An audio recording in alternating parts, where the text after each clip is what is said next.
So, ayan mga ka-backyard for today's video. So, papakita ko lang sa inyo yung alaga ko ngayon dito sa aking backyard. So, mga ilang buwan na rin tayong walang alagang native pig. Nag-stop kasi tayo muna mag-alaga. So, ito muna yung mga alaga ko dito sa aking backyard. So, ayan, gansa. Mahal din ang bentahan ng gansa mga ka-backyard. Kasi ang pares na breeder niyan is 3,000 to 3,500. So, itong mga gansa ko na to, nakaitlog na sila, tsaka nakapapisa na sila. Binenta ko na yung mga sisiw nila.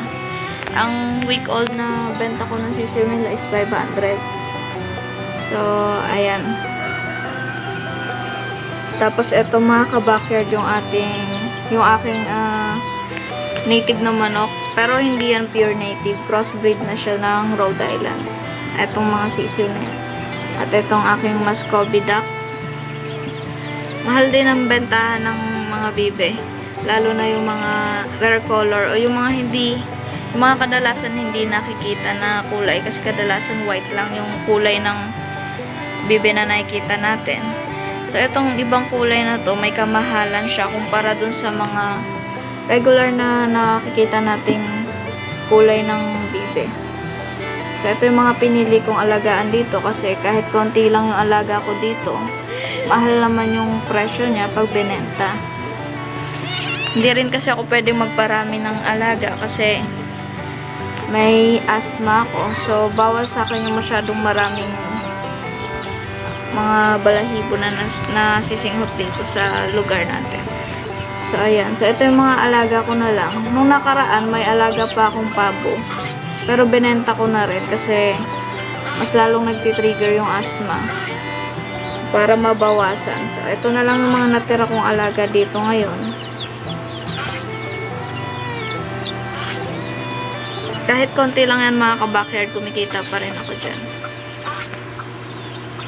Hindi pala ako mga ka-backyard nagpapalaki ng mga alaga. So, yung mga nagiging sisiw ng mga alaga ko na to na breeder, binibenta ko agad. So, para ma-minimize ko lang yung kung ilang heads lang yung aalagaan ko dito sa ating backyard. So, ayan, meron ako ditong trio na gansa. Ayan lang yung breeder ko.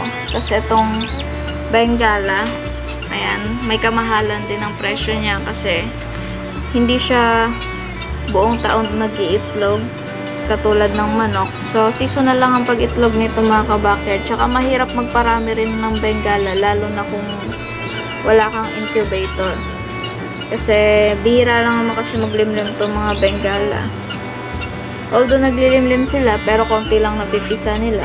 Kasi matagal nilang upuan yung itlog. Pinaparami muna nila. So, yung iba, halos kalahati or halos 70% ng itlog nabubugok. Kaya konti lang yung napipisa. So, eto, may dalawa ko ditong pares na breeder. Yung isa nga napilay. Ewan ko kung mag-itlog pa ulit yan. Pero nag-itlog na tong isa. May mga nakolek na akong itlog niyan. Kaso sa kasamaang palad, pinalimlim ko sa native nating manok, bigla namang umulan ng malakas. Ayun, nabasa yung mga itlog, walang napisa.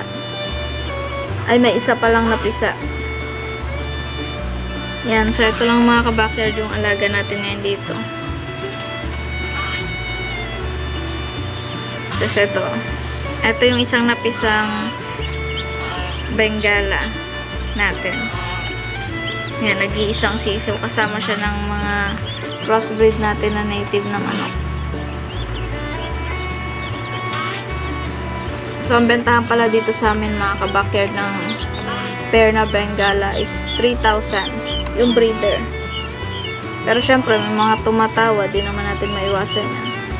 So, hanggang 2,500 yung bigay ko na pair na breeder ng Bengala. Tapos, ito yung mga gagawin nating pamalit dun sa mga bibe natin.